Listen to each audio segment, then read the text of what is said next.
This is the story of the shadiest hi-fi company to ever exist. You probably already know who I'm talking about. No doubt Sony has just raised the stakes. Yeah, that's right. Sony. What if I told you that it started in a little store that was repairing radios and became one of the largest, most innovative, not only hi-fi company, but entertainment giant, an empire. Sure, they make hi-fi equipment, but they actually created culture and also malware to put on your computer.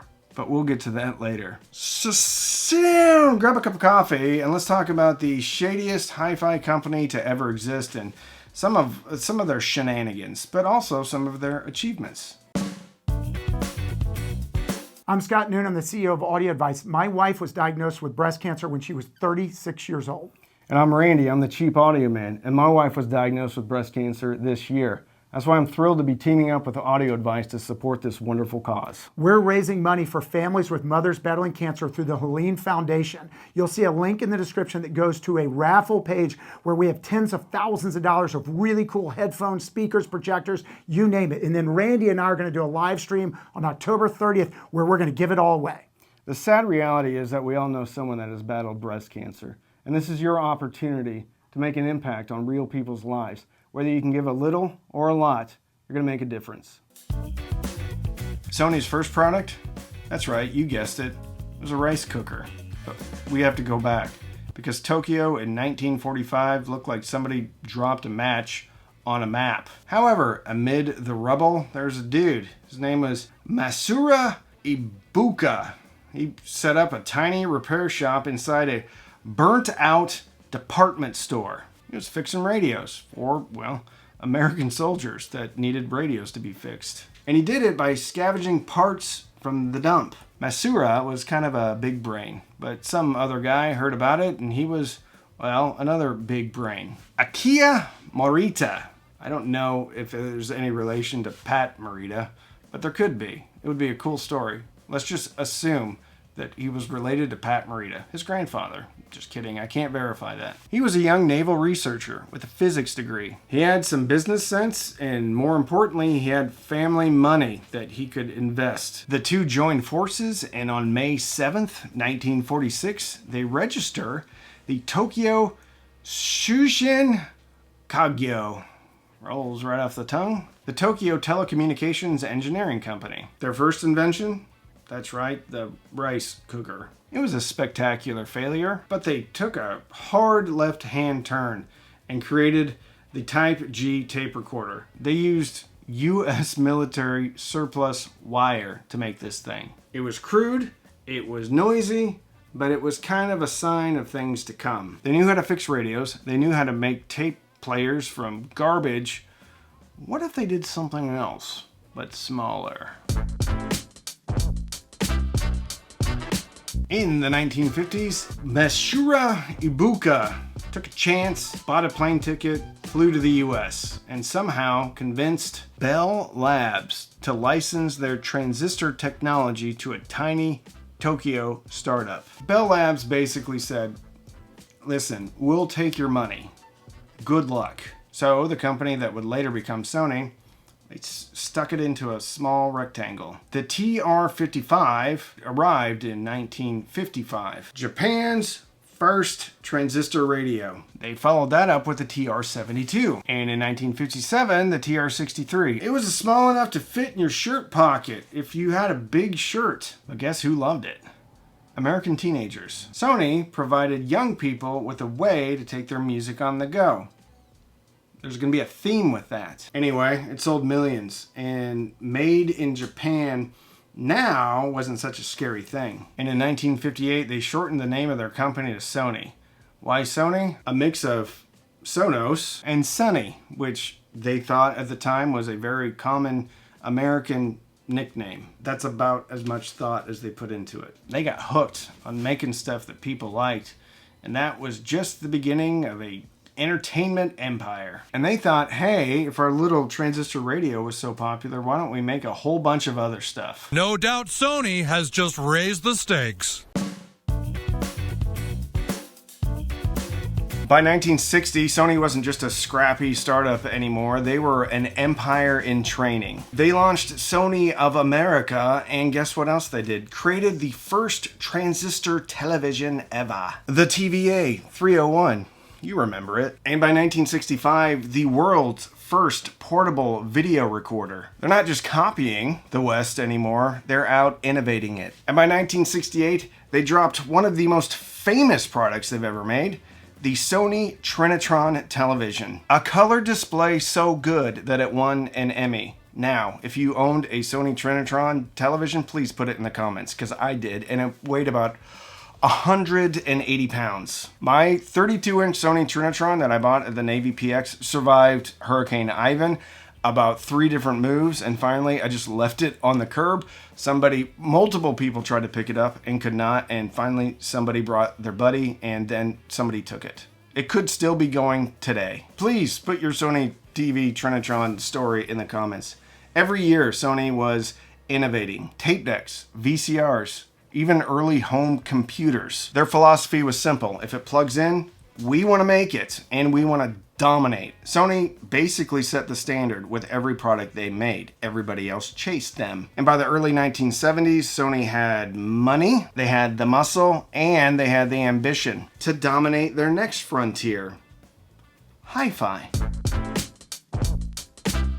By the mid-1970s, Sony went from gadget maker to hi-fi king. Receivers like the STR-6065, they prove that they can hang with the big dogs: Pioneer, Sansui, Marantz. Sony was not intimidated. They were even making professional studio monitors. Oh, they also made turntables. Sony was perfecting music playback, but that wasn't enough. They kind of got obsessed with controlling music in general. And the next thing they did was kind of their biggest swing at controlling music in general. And it would not be the last time that they, well, tried to control music.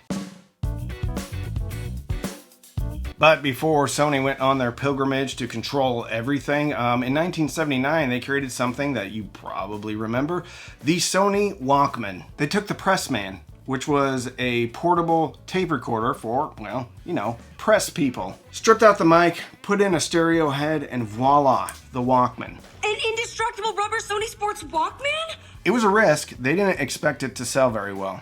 A couple thousand. They sold 50,000 in the first 2 months. And that blue and silver cassette player became a cultural icon, just like this official Sony Walkman. I actually did borrow your Walkman. By the late 1980s, Sony had sold hundreds of millions of Walkmans. And at this point, they pretty much owned everybody's ears, so they figured why not own the music that they were putting in their Sony Walkman. And Sony made a deal that would change entertainment forever. In 1988, Sony bought CBS Records for $2 billion and renamed it Sony Music Entertainment. And they weren't done yet, because then they bought Columbia Pictures for $3.4 billion. Suddenly, Sony doesn't just make the devices that you play your entertainment on. Now they own the studio and the record label. Maybe you've heard of some of these people. Whitney Houston, Bruce Springsteen, Michael Jackson, Ghostbusters, all under one logo. Sony's dream, a completely vertically integrated entertainment monopoly. Try to say that 5 times really fast. They were gonna control your entire experience. The problem is when you own everything, you get paranoid about losing anything. Before we talk about their global entertainment domination, we have to go back to 1982. Sony and Philips, well, they created something that many of us would continue to enjoy today. The compact disc, the Discman. It was their own personal money printer. The CDP-101 launched in 1982. No hiss, no scratches, no rewinding. Just shiny laser scan perfection. And by 1988, CD sales eclipsed vinyl sales. And by 1990, it was the default music format worldwide. Who wanted these things anymore? Sony defined culture with the Walkman. And if digital was the future, well, how were people going to take their music on the go? In 1984, Sony launched the D50 Discman. This is the D5. It was about as pocketable as a giant Reuben sandwich. However, soon the Discman was synonymous with audio luxury. By the 1990s, tens of millions of these had sold. However, physical media, it would seem, had a shelf life. And digital pirates, well, they were coming. Sony's next move made a lot of sense, try to kill their own creation, the compact disc, before anybody else can. In 1992, Sony unveiled the mini disc, smaller than a CD, rewritable, and nearly indestructible. It's like a cassette and a CD got together after a long night in Tokyo. They were both lonely. However, consumers didn't really bite. They were expensive, recording was clunky, and by the time anybody even noticed, MP3s were a thing. It's a long story. I did a video about the whole thing, which I will link at the end, but Sony basically wanted to control everything about your music playback. The mini disc was Sony's own creation, not Sony and Philips. They could control the actual media, they could control the software that the media was played back on, and they could control the playback hardware. And it was the first time that Sony really went from innovator to trying to be a gatekeeper, desperately trying to keep control. But when destroying their own format failed, well, they had one more move left. What's a rootkit?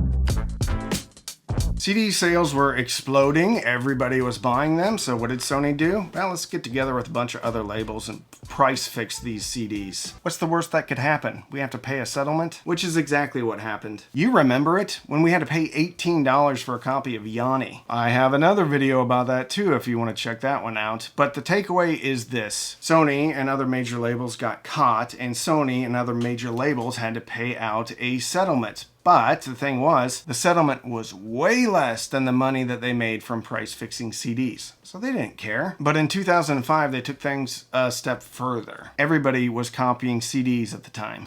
This is MP3? Yeah. MP3s were a thing at the time. So what Sony tried to do was stop all of that unnecessary copying. And they created a rootkit, which created the Sony BMG rootkit scandal. Certain CDs installed anti-copying software on your computer. It hid in your system, unbeknownst to you, and also opened up security holes. Hackers exploit it.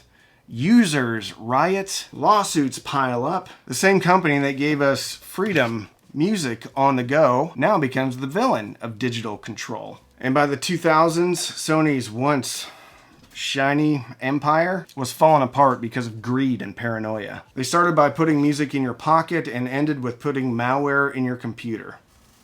Well done, Sony. What can we say about Sony? What can we say about the Japanese? Let's start now. Sony, because Caucasians are just too damn tall.